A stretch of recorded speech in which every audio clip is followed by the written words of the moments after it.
All right.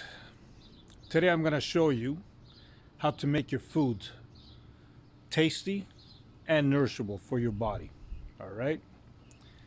Now, it doesn't matter if you're cooking it or you just went to a restaurant and your food is in front of you and you're planning on eating it, obviously.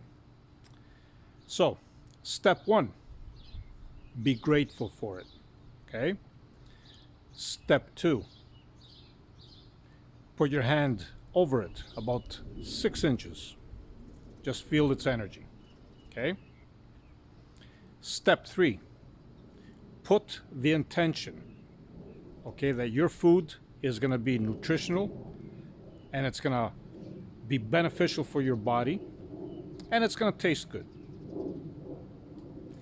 Step four, feel the energy leaving your hand and into the food in the form of that intention.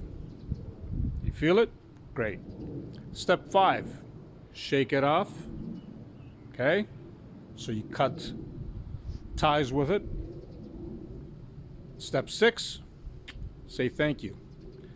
And on that note, I'm thanking you for watching this video. And of course, all this happens using energy and intention. All right? And remember, no matter what you do, be the greatest you.